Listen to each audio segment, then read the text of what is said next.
Hello,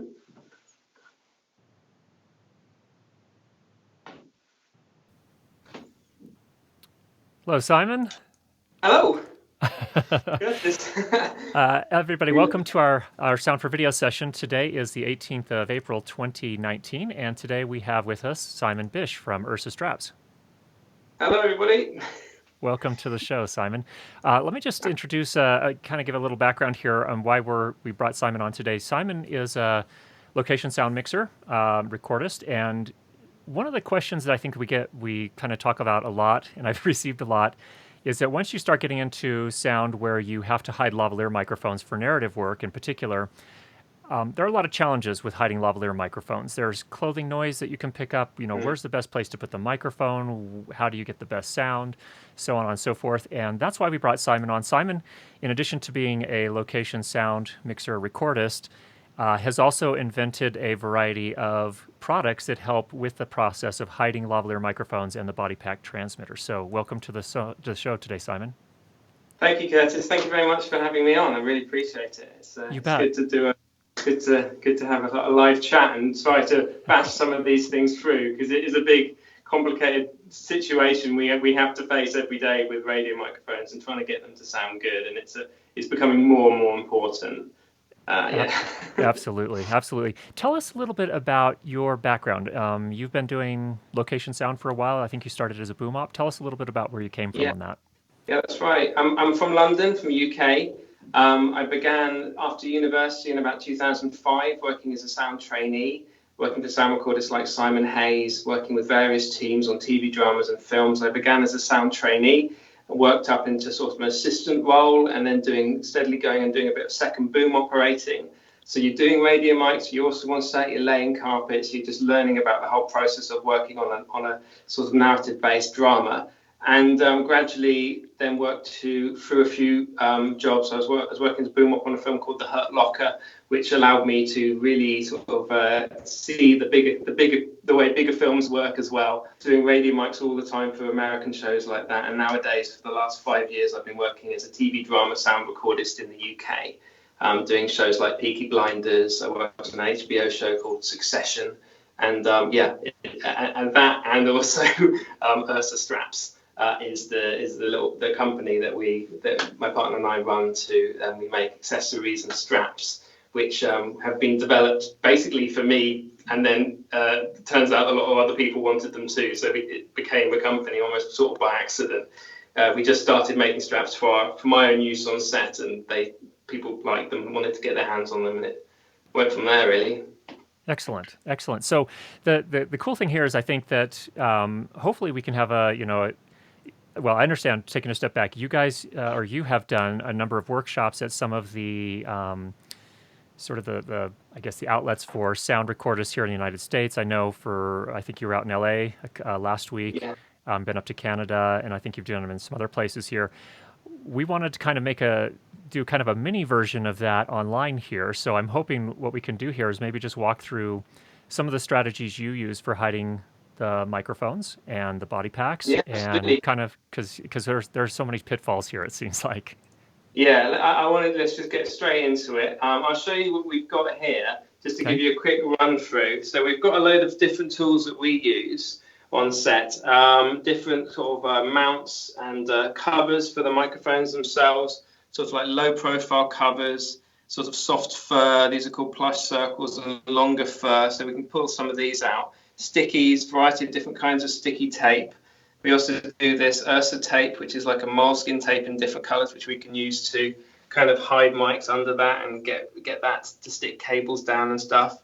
Using this kind of fur, really nice soft fur, which is really useful for like getting rid of certain noises, particularly scratchy noises. We've got a whole load of different kinds of mounts. It's not just Ursa, we like other mounts as well from different companies like Bumblebee and Hyder Mic. I use from different companies, so I'm just trying to show what's available, basically. Yeah. We have these foamies. They're a lot like the Garfield Hush Labs, but they've got flat sides, so you can stick mics inside those. So we can show that in rigs today. And a load of other mics and stuff. But really what I'd like to show is we've got some mannequins set up here with your standard kind of office shirt and tie. So we can, if you're interested, we can start with some kind of how to do a tie under various circumstances. how to rig the mic in there and reduce the rustle noise and have to deal with maybe windy situations and stuff. And we've also got a lady mannequin here in a nurse's outfit where we can talk about miking this. And we've got a variety of different ties and outfits that we've been sort of a little miniature version of the workshop. So Brilliant. So yeah, Brilliant. Yeah. Let's definitely dive in. I think the tie is a really good place to start. The nice thing about a tie is that you're going to find that in corporate and you're going to find that in narrative. So why don't we start there? Yeah, absolutely. Sorry, Curtis, could you say that again? You just broke up. Sorry for that. Yeah. So I think one thing that we see a lot, both in corporate and in narrative work, is we see the ties. So being able to mic a tie is a critical skill. Why don't we start there? Yeah, absolutely. So there's quite a few approaches. Let's just say we were doing an office scene. It's there's no wind, you're inside, and let's say that the tie is kind of slightly loose like this. So you've got to be really careful when it comes to getting the cable into the tie knot in the first place, because trying to get the cable from there to go into the tie, you're going to kind of see the cable. So generally the way we approach ties is by going around the back, hiding the cable around the back, and then going into the tie this way. That's obviously great when they're wearing a jacket and you can hide the cable down the back. But if you can't, then there's a conversation you need to have with the customer about making a small hole in the back under the collar. But should I just show you some basic ways of getting into the tie and little tricks for that? So we've got a COS 11. So these are pretty standard, really workhorse microphones, really useful for ties because they're a very small tip. And if you can get that tip to just poke just out in the free air, so if the mic tip itself was just poking out, that's where you're going to get the best audio, because basically you really need space around the mic capsule. That's really critical. So basically what I'd do is I'd bring the mic around the back, put it into the tie just really quickly like this, and then put that cable there under the back of the tie there. And I'd stick that down in a bit after I've kind of done the mic mount itself. So basically a good position, I feel, on a tie is rather than having it right in the center, you kind of find it pushing off just to the edge on the side. That way you can still allow there to be a decent, smooth, less lumpy, you don't get a big lump in the center. If you can put the mic just off to the corner like that, that's a good spot. And then to stick that down, what I tend to like using is this stuff called Joe Sticky stuff. So if you see this stuff, it's got this kind of tacky stretchiness. You can kind of pull off a bit of that like that. And it's really handy to just kind of gack things down with. So maybe I'll take a section of that and I just wrap it around the very front end of the microphone like that. Just to have a little bit. This also provides a little bit of space for the microphone. Not to get it over the end of the cap, obviously. And then that helps sort of stick it down. So then from there, with as little of that as possible, preferably, you kind of gack it down into the corner of the tie like that, with just a little bit of it poking out. And the idea with keeping letting the tip stick out is that's how you're going to get the best response from the microphone. Yeah. If the tip actually is inside the tie, that's when you start getting into the world of quite muffled sound. Right. Especially with silks. Silks can be very kind of tightly woven together, and basically sound just doesn't pass through silks very easily. You end up losing a lot of high end. So wherever possible with these things, you try and keep the mic just right on the edge. Or if possible, even if it's a wide shot, you have it even poking out, and then you push it up a little bit when you do come to a tight shot. But let's just say for one reason or another, that was still a little bit scratchy there. Actually, the other little thing I would do here is I would apply a little bit of tape there, preferably not white tape. So we've got this, we do this black tape. It's a very soft black tape. You can just kind of cut it, and from there you can sort of peel the back. And this helps sort of not see the cable, basically. If I just sort of stick that there, there's no chance that like a little bit of white tape might be just caught in shot. So the black tape really helps hide it. And I might apply another black tape just around the edge here, somewhere around the back, right there. And that allows the mic to sort of sit in the corner of the tie there. And that's generally quite a safe spot for camera, for costume. and you just need to keep an eye on it. But if there was a problem with that, then I would probably move it and do some of the things with it using mounts inside the tie. Would that be useful to show an alternative rig? Yeah, absolutely. Let's show let's show one of the mounts there, because I think that is, sometimes I've found myself when I get those mic'd up like that, and then the actor starts moving around, and then I'm like, oh no, what's next? Yeah. You hear too much fabric. You're hearing the sound of the tie rubbing against the shirt. You might be hearing the sound of their hair rubbing against the shirt, rubbing against the tie. Yep. There's a whole load of things that can go on. But one thing that you might want to do to separate the mic from touching the fabric in the first place is a mount will give you a little bit of spacing between the capsule and the fabric. So using just tack on its own is okay, but it does keep the mic quite close to the fabric. So if you've got a bit of room to play with, then we do these mini mounts. There are other mounts available. This one's designed to be very thin, so you don't end up occupying a lot of space in the mount itself. These are great also for shirts. That's just a piece of plastic. It's basically a piece of plastic that's molded in the right shape to get a COS 11 in there, right? Yeah, that's exactly right. And if I try and press it, it's pretty solid. It's a pretty sort of rugged, strong thing, and it's very kind of glidey, so it won't pick up a lot of friction of fabric. Excellent. Because nothing really catches on it to make any noise. So that's the key sort of function of this thing. Is that cool? So what I would do is I might just unpeel that to give myself a little bit of room, pull this mic through. So you can use mounts like this in ties. So I'll just get this round back. And again, I'll just sort of stick the mic out just a little bit in the mount, like that. So the mic head itself is just poking just a little bit out the end. Mm-hmm. And again, you kind of pull the mic cable up. Now with the mount, do I need to use Joe's sticky stuff to keep it kind of seated in the mount itself, or is it just because it kind of snap in, or how does that work? Yeah, well, I would stick it in. I would probably apply some sticky tape in there. Okay. You can use Joe's sticky stuff on the back here. Okay. You can. It does get a little bit... people do use Joe sticky stuff because it is just so strong. Yep. And you can just apply these down with a bit of Joe sticky stuff, and that's quite a popular technique like that. But we also do these little sort of sticky. These are little sticky, the right sort of shape, so that can be stuck directly onto the back of the piece as well. Okay. So actually, I'll show it with that just to keep it low profile. So we got one of the little little stickies. Just apply that to the mini mount like that. It's stick, but it's been cut to the right side. So I pull it up, pull the cable up here, and again I'm going to try and work it on just sort of on the edge, like rather than the middle, just slightly on the side, like that.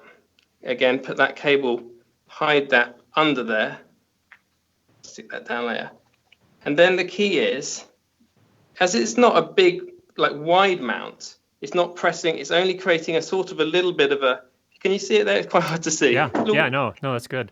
Yeah, so it's surprising to me how low profile it remains. I mean, the tie doesn't look like it's bulging. No, and that's it. You might get that effect. For example, if you use people have used for a long time the RM11s, and they're very wide, and that ends up creating like this kind of weird flatness to the very front of the tie, whereas a tie is normally quite smooth.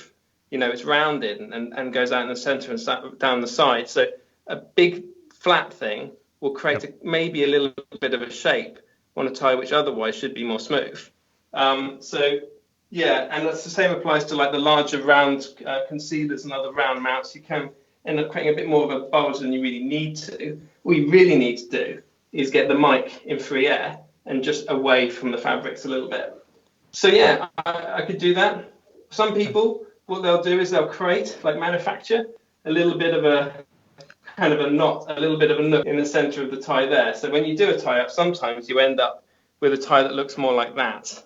Yep. You see that sort of, and then in that case, what you'd do is you'd say, right, I'm going to use that space if that's okay. And so instead of sticking the mount sort of that way, you turn it facing that way, so it goes into the kind of curve of the tie.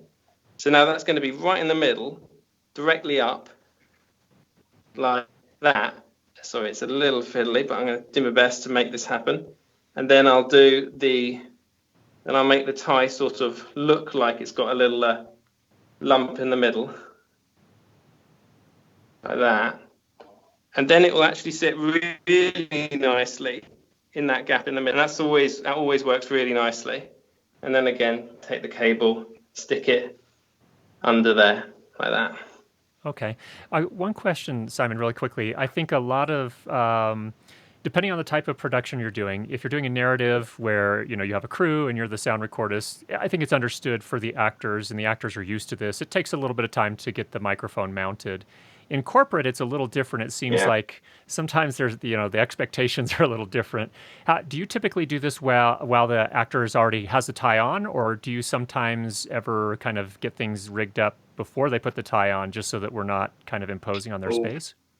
Yeah, it's really tricky. As a boom operator, sound recordist, wiring someone up, you have to sort of, half of it is just being able to get on and talk naturally and not feel like you're intruding on someone's personal space too much. Allow them to carry on talking to someone else while you're working on them. But yeah, actually, when it comes to ties, what happens is you have to work very closely with the costume department. And they will maybe, for example, if you go straight in there and start rigging their tie, the costume might say, no, it's not set. I haven't done it up. It's not where I want it to be. So what you do is you go to the artist with the costume person, the standby looking after that artist, and say, could you rig the tie and show me how it's going to look, and let's get the continuity right, so I know what it should look like from one shot to another to another. Yeah. So we're not creating a lump, losing a lump, moving a lump. We're going to keep whatever lump we create a consistent continuity lump, if there is one. So no, the answer is no. You do the mic on the artist in situ, and quite often you do it very soon. They come onto set, and they might do a rehearsal, and then you do it after the block before we start rehearsing, before we start filming. Yeah. Excellent. Good. Is it worth looking into wind protection in ties? Let's take a quick look at wind protection too, because that is as long as you have any capsule exposed, you're at risk there if you're going to be outdoors. That's right, and ties are notoriously tricky to wind protect. During the workshops, we've been wafting boards, creating wind, and wind just tends to go right through ties. They're quite exposed. They'll get wind from all angles, and quite often, if you've got a little crack at the bottom, wind will find a way in there. So the mic has to be quite well protected all around, not just. So basically, you can use furries, like we do these sort of soft, these are called fur circles. They're like sort of nice soft fur. It's possible to just stick the microphone in. I'll take off the mount in this case, like this. But I think if I was doing wind protection, I might have a slightly different approach. I might not use a mount. I might just go for full fur around the mic rather than a mount. Okay. So it's possible just to stick that to there using a sticky and to put that inside the tie. But that in itself, just having that inside the tie, it hides quite well. But it's still under very windy situations, it might not be enough. So there are products out there. This is one of them. It's called a Bumblebee. So this here is a Bumblebee. It's like a little BBO1, I think. It's designed for COS 11, so it's a very small wind bubble. And what you can do is you can just whack that, put the mic itself, push it right into the hole. It's quite a tight fit.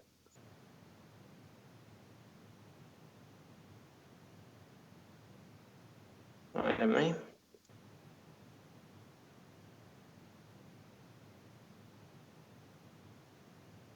I'd say you can edit this out, but you can't. We're live.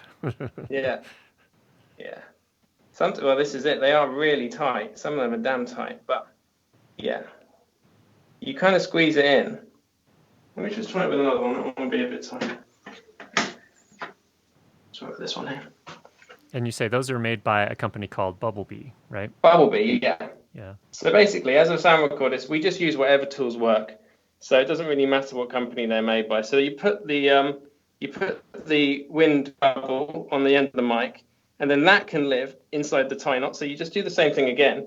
Then that can go inside the tie knot. But you've got to be a lot more careful about how much of a lump you create.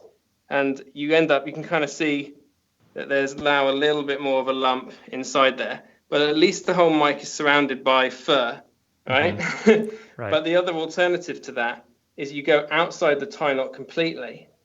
And what you do instead is you see there's this little hole here at the top. You go through that one. That then lets you go around the back of the tie.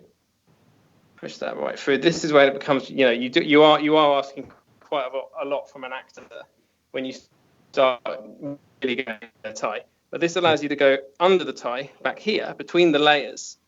And then the mic itself can kind of sit not in the tie knot itself, but actually between the two layers here, under the tie.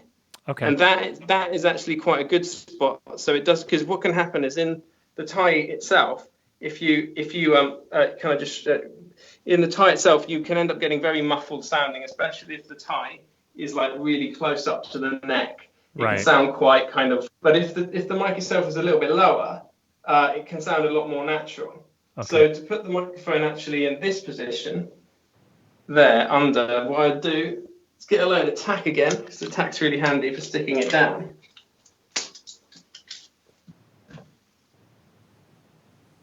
This is a tricky situation to get to work, but we found on dramas that to stick a mic here is actually a really good solution, and it really handles the wind a lot better than in the actual tie. Then with all that tack there, you kind of stick that to the mic there. So I stick that to the tie there. That then sticks those layers down together.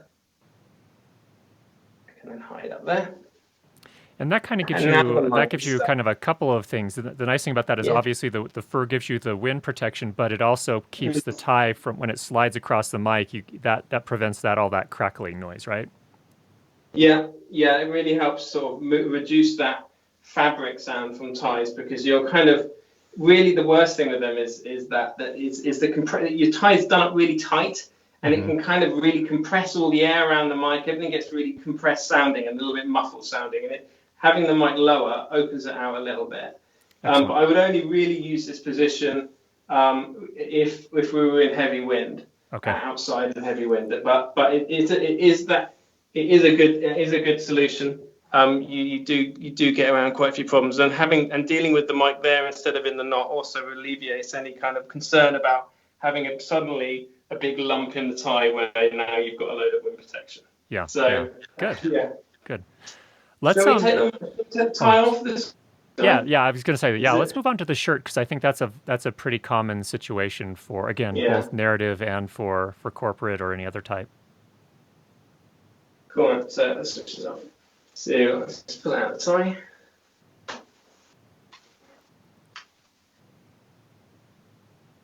And take this off. Right.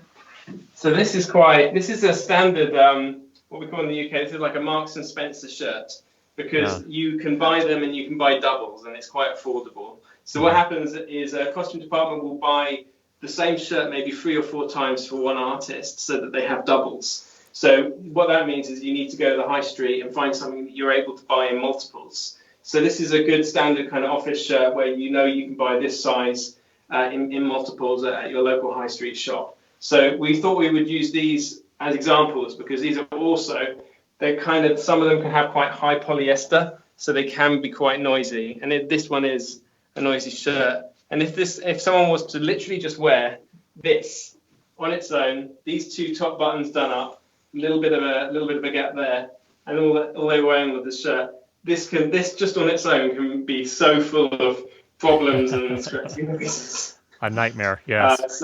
Many times we've just been looking at someone shaking their heads, going, "Why is it so noisy? Why? What do we have to do to get a mic to sound clear?" But there's quite a few things that we've developed, designed particularly for this kind of situation. So should I jump in and sort of show one or two? Yeah, you bet. Things? You bet. Cool. So one mic I personally like using a lot is the DPA. So this is a DPA 4060, and it's a little bit bigger than a COS 11. I don't know if you guys use these. They're a little bit more expensive to buy than COS 11s. You can sort of see the size difference there. Yep. But these are really natural, lovely, rich-sounding mics.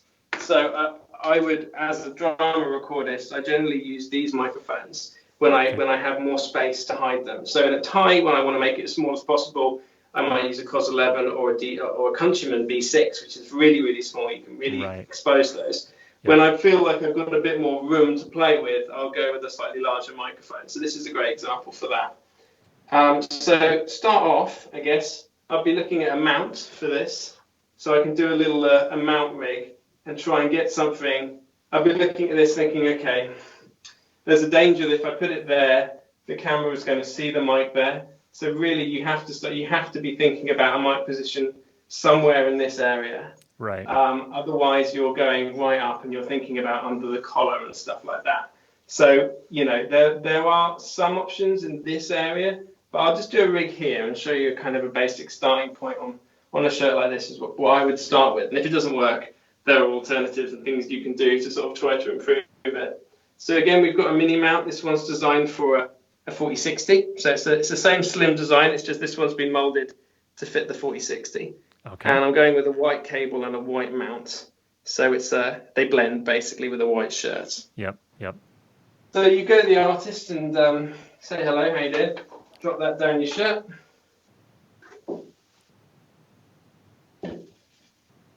And then what you'd be looking to do is undo this button here. And because these things are quite slim, they fit really well, just kind of right in that kind of position. Okay. Sort of where, just right beside the button, rather than sort of having to be under one because the mount itself is too big. So we've made them nice and thin so they can go like that. So what I'll do is I'll get a little sticky tape.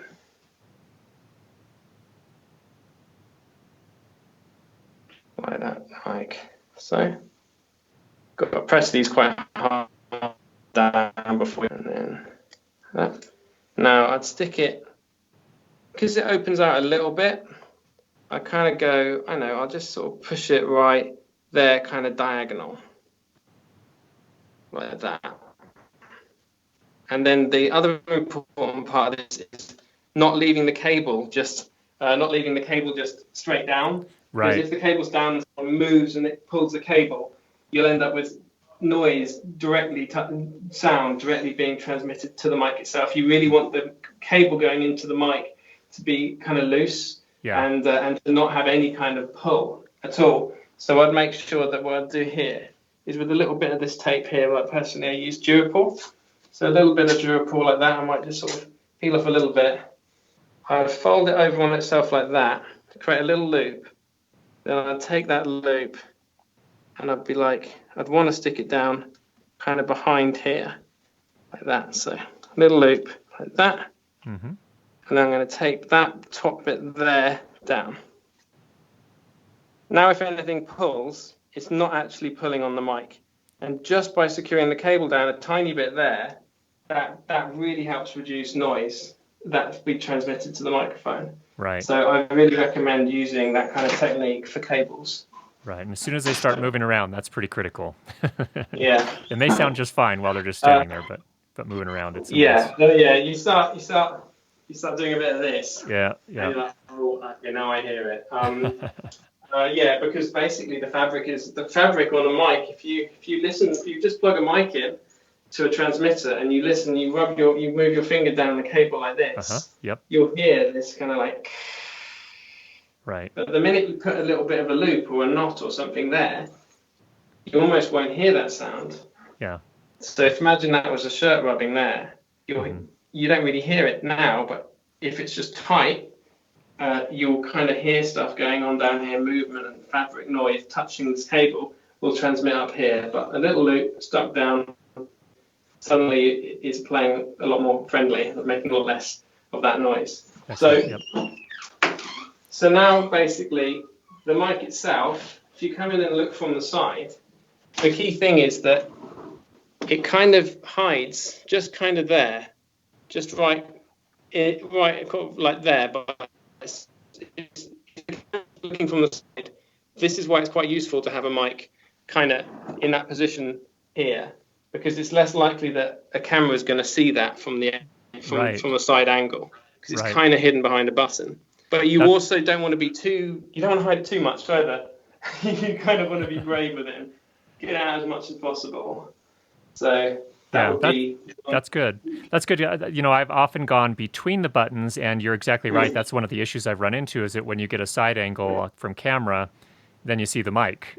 So that's Yeah. actually that's a clever way to kind of solve that problem. Yeah, you can go like sideways like that. Mm-hmm. That's a possibility. So you can just go like there to there and then put the mic. I mean, obviously, the minute you look sideways on someone, and this is something we've really got to be conscious of because costume will be paying close attention to that. But now Right. suddenly, Yep. side on, even though it's a white mount with a white mic, you see that. So that's why I would instantly start by, and that would be the same if I put the mic anywhere between these buttons because the fabric kind of opens out. Right. You can stick a fabric down, but there is a chance that it will just slowly unpeel, and then you'll end up hearing the sound of the sticky tape just unpeeling. So yeah, I try to look at something like that or something similar for a starting mic position. Okay. But then what can still happen here is you may still end up hearing the sound of, say, the hairy chest rubbing against the fabric. Right. And that's a really horrible sound. So in order to say reduce, say this guy's got a big chunk of hair here, in order to reduce that noise being then rubbed against this fabric and therefore being heard massively on this microphone, like as though you had your ear right next to their chest and were rubbing their hair, you would hear it so clearly on that mic. What we recommend people try using is these little fur, like little pieces of fur with sticky tape cut to the back. So this is these really help reduce noise on microphones. And you can just cut out a little bit of fur. This is stuff we do called fur tangles, and they're just like rectangles of fur. And then if you can stick, that to the shirt just where the capsule is there, not too high, but just on that kind of layer of doubled up fabric like that. And then that can then be done up again, like that. And then what you've got is a little bit of fluff behind the microphone that helps reduce that scratch. You'll still hear some hair, but instead of that kind of, it will just lower the frequency a little bit, and it'll end up being like a instead. Okay. Is that that presumably makes it a little easier for post to clean it up if you do run into some of that then? Yeah, really. That you can actually work with that now. You can take a lower frequency and handle it, but sometimes a really, really sharp frequency, and especially something kind of slowly scratching, is quite difficult to isolate because it occupies a lot of human frequency voices. Whereas a lower frequency scratch, you can kind of see it in a waveform, you can visualize a waveform, and you can kind of see different sounds, and you can almost draw around them and say, remove that. And it's easier to remove this than it is to get something in the higher frequencies, because you'll end up making a voice sound a bit telephonic. You know what I mean? It loses too much of that human frequency. So we really recommend playing around with this fur and applying sticky tape to it. Basically, it comes in sheets like this, and you get double-sided tape. You kind of put double-sided tape onto it, then you cut out rectangles of the stuff, and then you can stick it onto the back of fabrics and apply it onto things to touch each other. You can even put it like here. So if someone's got a lot of stubble and it's scratching, it's creating scratchy, stubbly noise, you can have a little bit of it there, and that can really help reduce. Say if you're picking up the sound of the like that can help soften the sound. Oh wow, okay, good, yeah, good. So what if we're in a situation where, so that would be your first approach there, and then you have the fur to help isolate if we do have a lot of chest hair. What if those just aren't working out? Where do you usually head next? Well, what I might look at doing is I might say, okay, what I need to do is I need to get the mic almost in shot. I need to get the mic here, right? Okay. So instead, let's say the mic this often happens. You end up thinking, oh God, it's too noisy. So the shirt's done up to here. There's a little bit of space where I could probably get the head of the mic just poking out there, right? Let's say that I wanted to get it, say, just sort of there.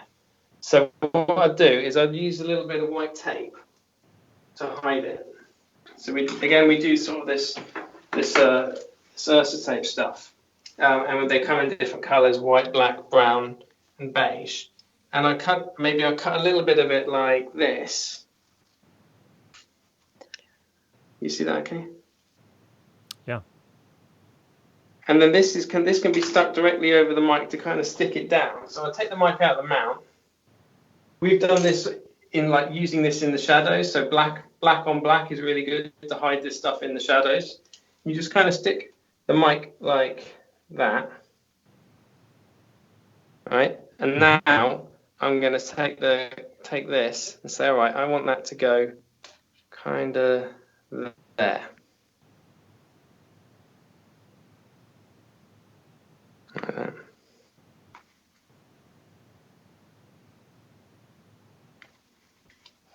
And now the mic is in a little bit of white. It's a little, so maybe I should have gone a little bit higher. I can just hide the top of the mic a bit. But that bit of white on white allows you to get the actual mic capsule. If I was to have a bigger mount, a shiny plastic mount, you'd probably see that. But actually that is more like fabric on fabric. So you might not catch that. So that's easier to hide in shot. So you literally put the mic in shot, but you hide it behind a tape that looks a lot like the fabric that you're sticking it to. Okay. And that's kind of the principle of using kind of moleskin white tape. Is it allows you to just sort of stick stuff in plain sight. And we've used that a lot when we've been hiding things on people with really noisy shirts. We've just brought the mic out, stuck it down with some black matte non-shiny tape, and we've got it out in a place which has been a lot less rustly. So Excellent. There's that. Good. There's the other option of putting the microphone behind the button. A DPA would be way too big to hide there. But you can use a constraint and you can rig a mic just behind a button. Would that be useful to show, a rig like that?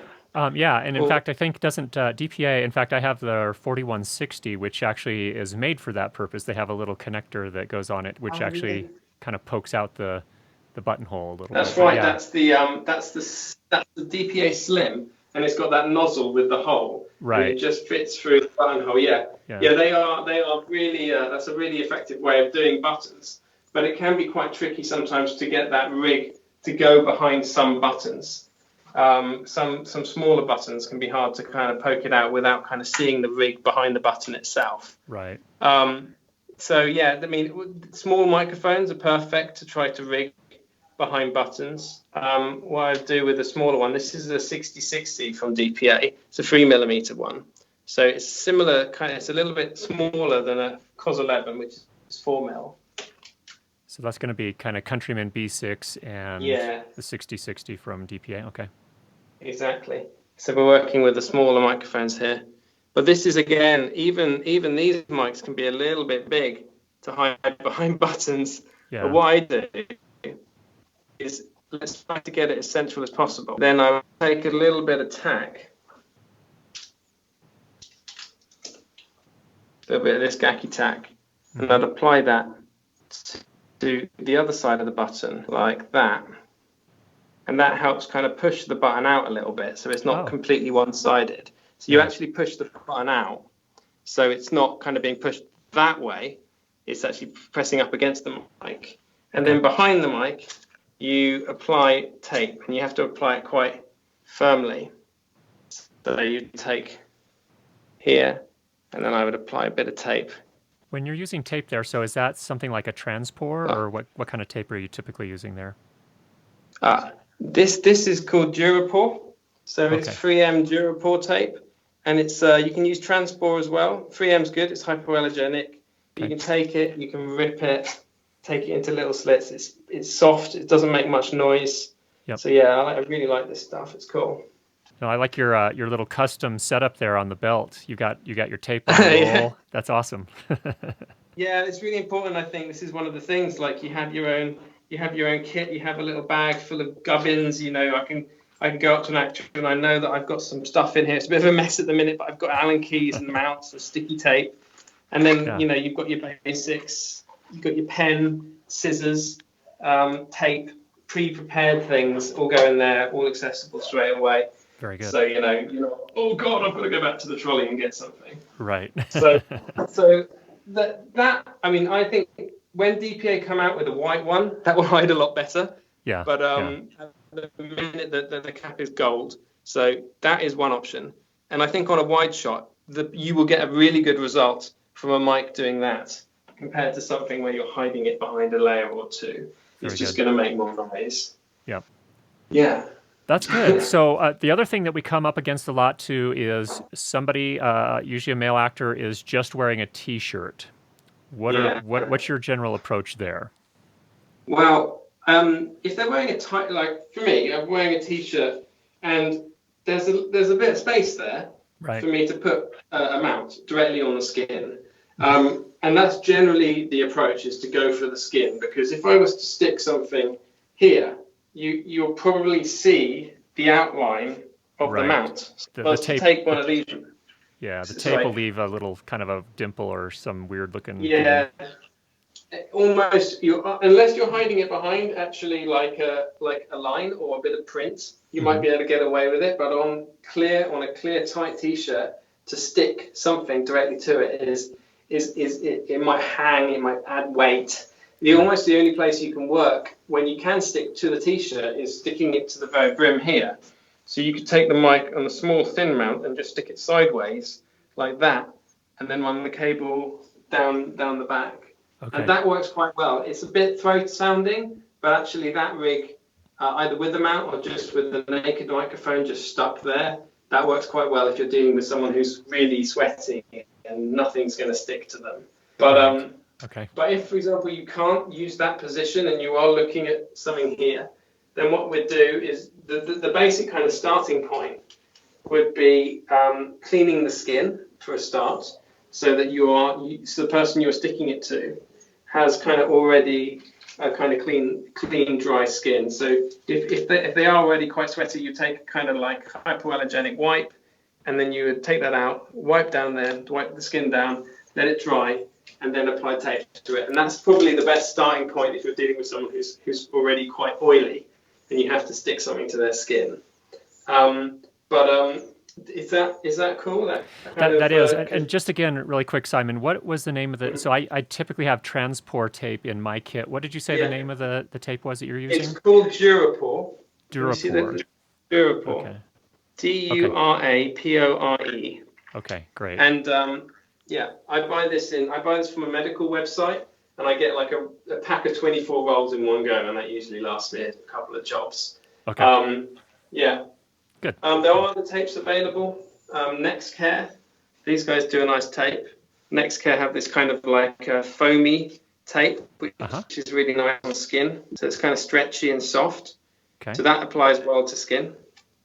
So some people use that to stick down mics, or they stick down the cable with that, and that's kind of comfortable to wear as well. Because you've got to think about how much tape you're sticking to someone and how it actually feels on their body. Right. Because it can feel a little bit unpleasant, and to mic up yourself and to wire up yourself and to feel what it's like to have tape stuck there and stuck stuck around your waist, it's like, oh god, I feel, if I do that it pinches, and if I do that I can feel the cable too tight.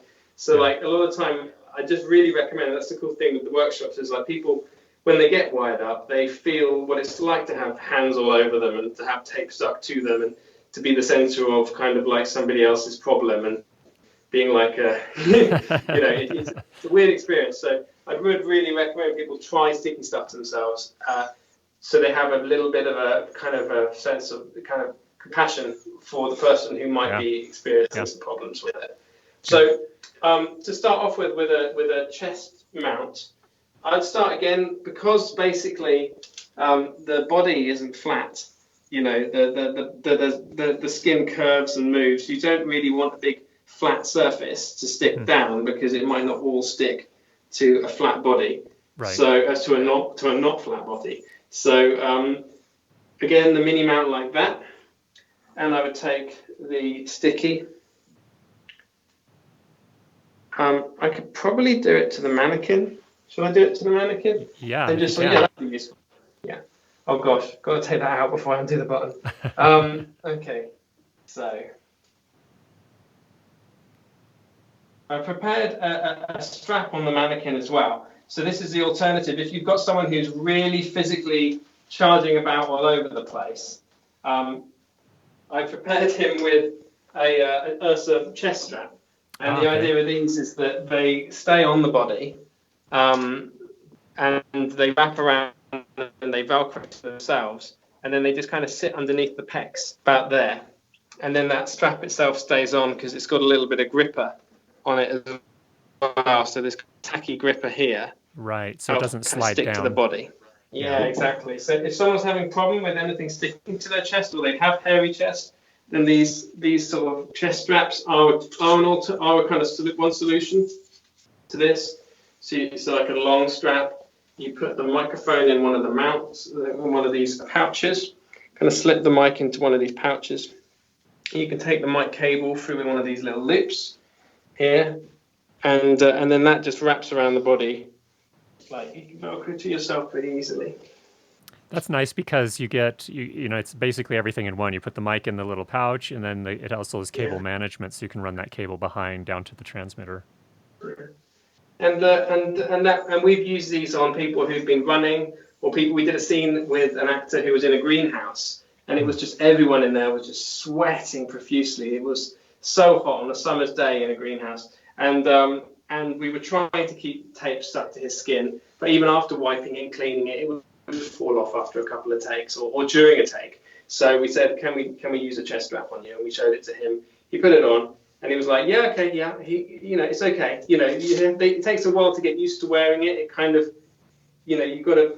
It's not the most natural feel to have something holding in here, right. But it's like it's either that or this. We're going to have to keep coming back to you after every take. So that's the way we approach it with actors, to say, like, this is one option. If you're okay with it, then it will mean that we won't have to keep fiddling with your mic.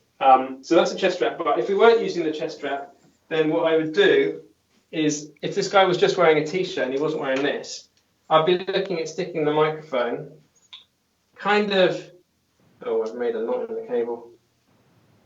So this is always a great spot, just kind of between the pecs there, because the T-shirt, even when the body stretches out, you're still really that's not going to touch the T-shirt. So to have a thin mount that just kind of fits between the pecs works really well there, and also works in the cleavage in the same spot. But I wouldn't let the cable run straight down like that, no way. You would take the cable, and then with a little bit of tape, again, sticking this to skin, or potentially you can stick the tape to the inside of the fabric. So you take the cable and you go around the side of the person and you tape it just like that there. See? So it kind of blends under the pec, and then that cable then will run down the side of that. Okay, good. And that'll also help if you run it. So you won't see the cable. Right. Yeah. Cool. And if that tape there falls off, then what you do instead is you actually take that to the seam of the T-shirt. So if you see on my T-shirt here, I've got over here. Do I have one on this T-shirt? Down the side of the shirt. There's a seam down. Yeah, there's a seam down the side. So you kind of. There we are. I think I heard you just a second. Oh, okay. There we are. Is this still working? Yeah, sorry about that. Looks like we got disconnected. But if we can keep going, are you good? Yeah, absolutely. All right, let's do that. All right, let me just switch back over. There we are. Thanks. Sorry for the technical difficulties, everybody, but we're back, and we're talking here just to kind of pick up where we were. So we're laving men, usually wearing T-shirts is kind of where we were at. Yeah, that's right. Yeah, so hiding it on the skin and trying to make it so that if the person stretches out, you're not going to see a lump there. And that's why thinner mounts can help. They don't create so much space. They're easier to stick down on a kind of a non-flat surface. And cleaning the skin first as well, if possible. And there are some tools you can use. I've tried these. This is something called skin tack. Basically, it's like a medical thing that you apply to skin. You apply it, it sticks the skin down. It creates a very sticky surface on the skin that dries, and then adhesive can really be stuck to this very safely. So if someone's really sweaty and a chest strap isn't working for one reason or another, you can apply, it's like a wipe, you take it out, it will get all over your fingers and be really sticky, but you just apply a tiny bit of it to the area where you're going to apply the tape. Okay. And it will kind of stick the hairs down, so it will kind of push the hairs down, get that area to be kind of treat that area for a microphone. So you have a tiny sort of space of this, and then you can apply once it's dried, you can apply sticky tape over this, and it will stay for a very long time. And that's something you can buy like at drugstores or medical supply? Okay. Yeah, definitely medical supply. I think you can definitely buy them on Amazon. That's where I get most of my consumables. Like Amazon Skin Tac is great. Great. You can also buy the alcohol-free or wipes on Amazon as well, and different alcohol wipes for skin. Yeah. Great. It's very good. Okay. Yeah. Shall we move on to kind of miking up a bra and that kind of thing? Would that be useful? That's a challenge too, and this is let's talk. Okay, so on this mannequin we put a nurse's outfit. Quite often with nurses' outfits, they're really coarse fabrics, quite brittle polyester. They'll be kind of recently starched clean, so actually the sound of this rubbing might be really bad. And one way to get the mic away directly from a fabric, so we've got a bra on this lady, is actually to stick the mic to the bra and to separate it from the fabric by kind of sticking it to the bra itself. So there are a couple of different ways you can get a mic on the bra. So what I'll do is if I was to get a, let's see, which mic can I use for this? A COS 11 is a good starting point. So you can, if you wanted to, you can do a similar rig and put a mini mount and stick it to the skin. And quite often a mini mount on the skin in the cleavage is a really good place because you can kind of get the mount to be stuck somewhere higher, like here, onto the skin.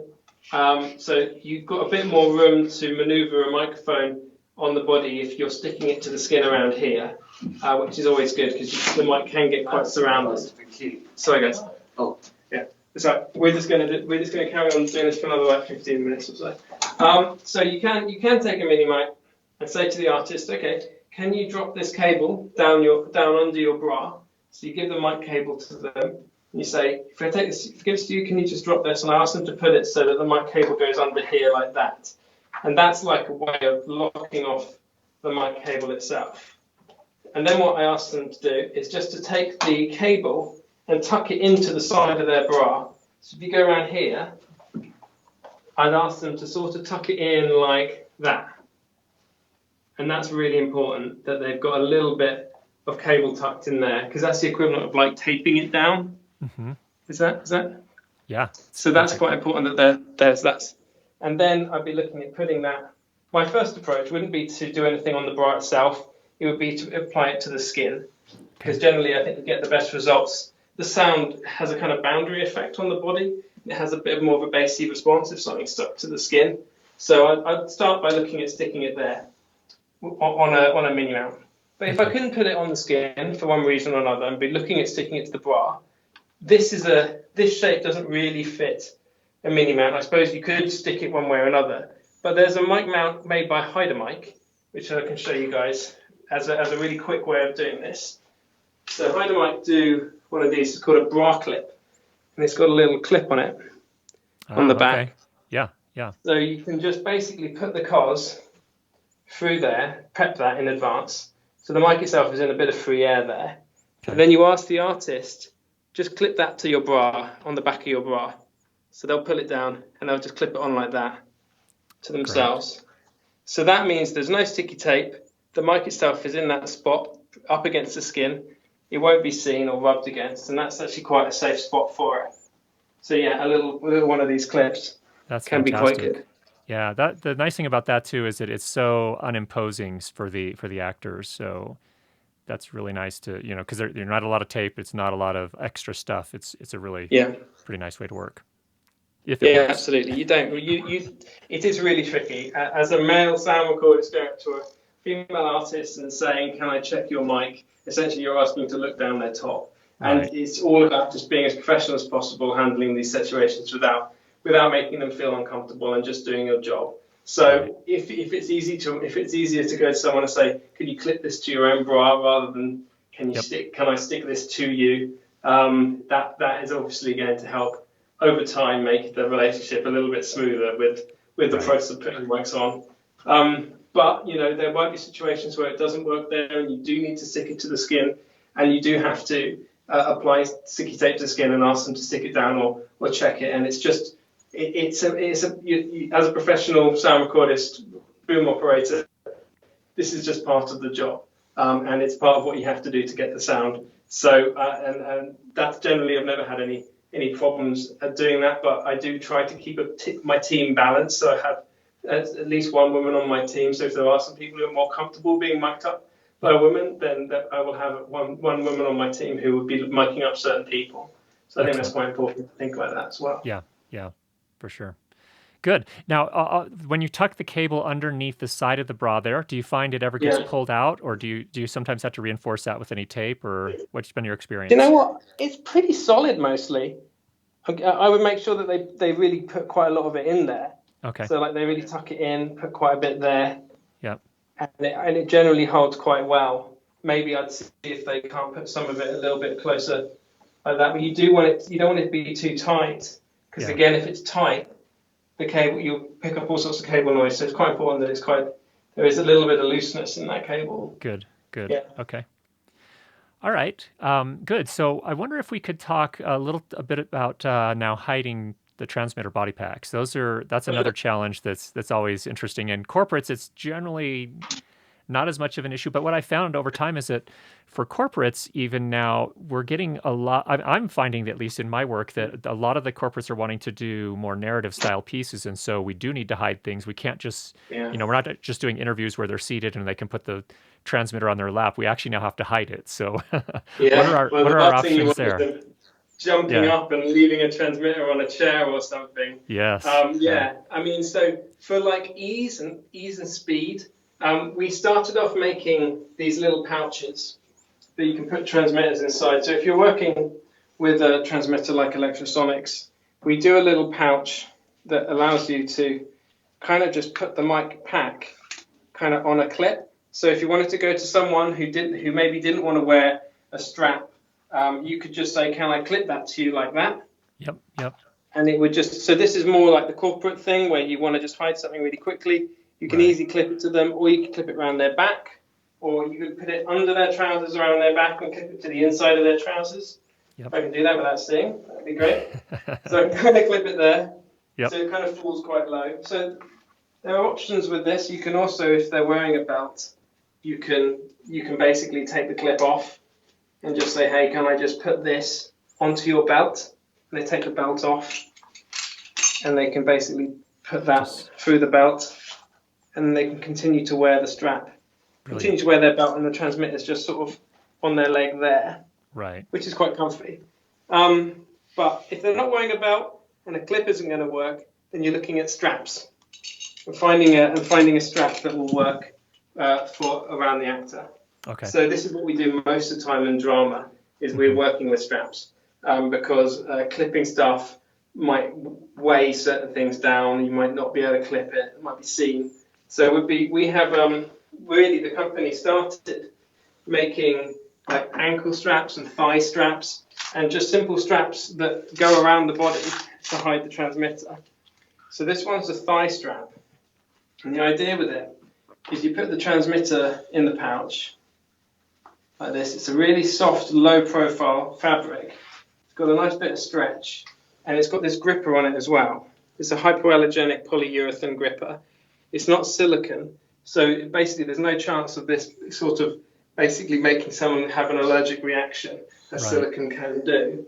So basically what you do with this, if you wanted to hide the transmitter on a dress, or someone with a really tight costume here, you would go around their leg like this, and then the overlap kind of goes.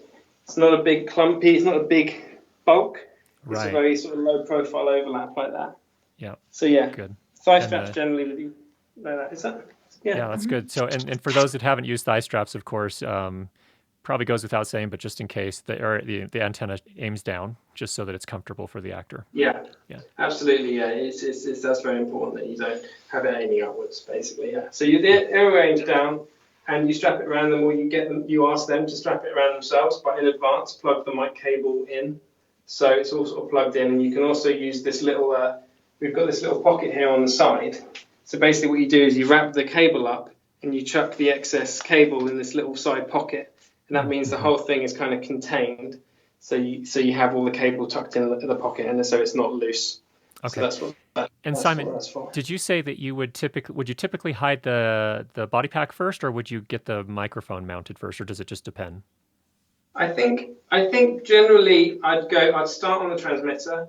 You Okay. find the position for the transmitter, and then you drop the mic down and you plug it in, and then Okay. the last thing you do is you rig the mic. That Okay. way the mixer or whoever's listening can kind of like they're going to be hearing it for the longest amount of time.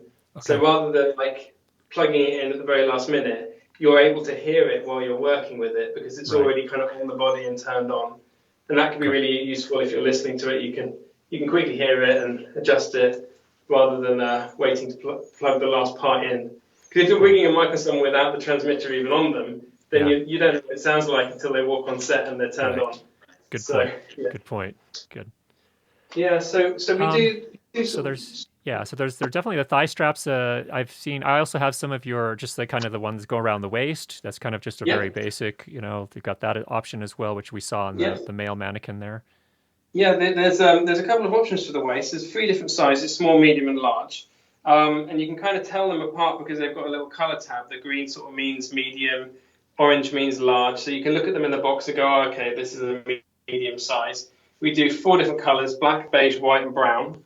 Okay. Basically, yes, they're just nice, stretchy, thin straps that go around the waist. And they Velcro to themselves anywhere, so you can kind of do it like that. And generally, an actor wearing that will forget they're wearing it pretty quickly. Yeah, It's kind of pretty comfortable. Pretty comfortable. And usually you'd put the transmitter pouch in the small of the back typically, although you have options there as well, right? Yeah, the smaller the back's good. Sometimes if they're doing this, you end up putting it kind of here on the side. So you end up shifting it. If the shot involves them doing that, you'd maybe put it on the side for that shot, and then you shift it around to the back again. But generally, they move on the back to the side, and that's quite good. Cool. The ankle strap's also a really good one, especially for men in any kind of like office environment where you've got waist straps. Guys will usually be a tiny bit fussy about the strap itself, like being around their waist. They might not like it. So ankle straps are a really nice option for guys. So basically, it's just a much thinner, it's a much shorter strap, and that's designed to go kind of, if you lift up their trousers like that, you maybe pull their socks down, and then you apply it like that, and then you pull the socks back over the top of it.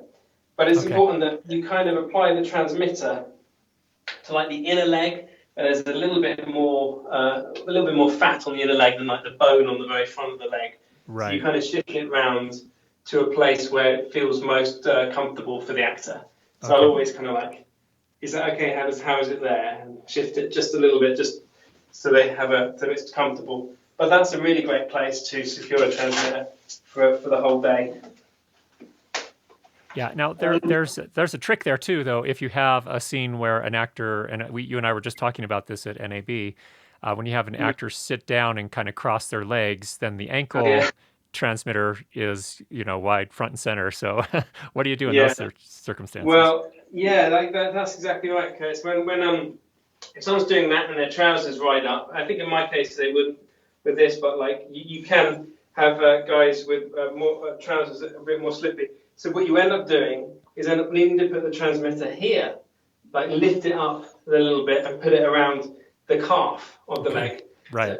And so we do have a strap for the calf, and basically our calf strap is just a little bit longer, and it's got a gripper on it like the thigh strap, and it just means that you can lift it up and rig it around the calf. Excellent. Yeah. Excellent. So there's a lot of different options for the leg. Lots of options, yeah. 3 different straps for the leg. One question that came up here in the chat, and I think it's a worthwhile question to talk about. I don't know that I have a solution. Maybe you do, but some transmitters tend to get a little bit hot during shooting.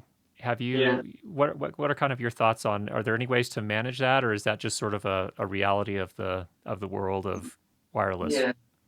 Yeah, some straps get hotter than others. So some transmitters get hotter than others. It depends on the battery you put in them. You can have like a rechargeable battery that might get very hot, and a lithium won't get so hot. So Okay. sometimes it's the batteries you use that's actually making the pack quite hot.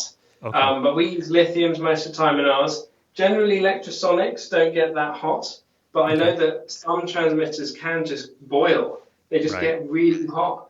And Yeah. like, there's not by putting the transmitter inside a pouch and having that pouch pressing up against the body, the heat will transmit through the fabric to the body. Right. There's a little bit of isolation because of the fabric, Hmm. but it's the straps themselves will help a bit, but it won't. If the pack gets really hot, then what we do is we swap the pack over with another pack Okay. on the same frequency, Yeah. and then we let it cool down. So we'll be swapping packs sometimes on people if they get really hot. Okay.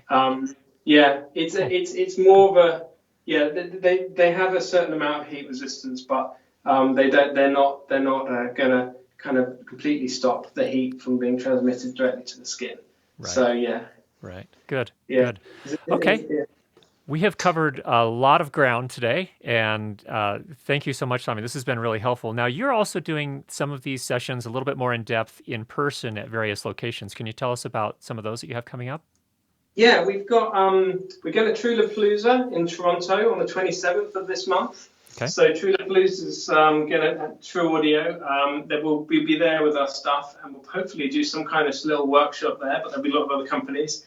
Then we're going up to Montreal to Sonotechnique.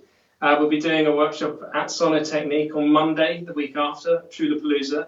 And then we hope to go to Gotham Sound in New York as well to do a workshop there. So we're really looking forward to doing a little True of the East Coast this time of America. There's plans to go to Chicago to Second City Sound to do a workshop there.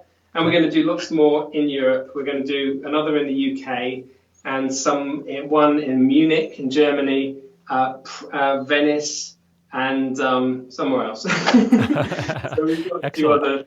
two others lined up. So all the information's on our Facebook page. Fantastic. Okay. And where do people find you on your Facebook page? Do we look for Ursa Straps? Yeah, sure. Yeah, so there's URSA Straps on Facebook. We've got a little YouTube channel where we put all of the videos for our products, which is just search for Ursa Straps on YouTube, Okay.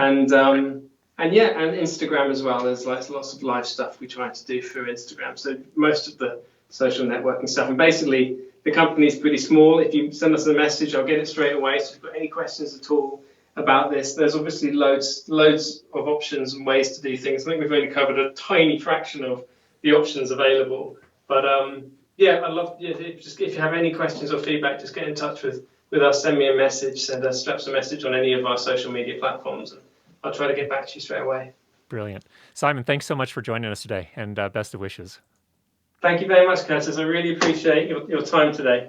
All right. Have a good day. All right. Bye. Talk again soon. Bye-bye. Bye. Bye. Okay, the broadcast is ended. Nice work.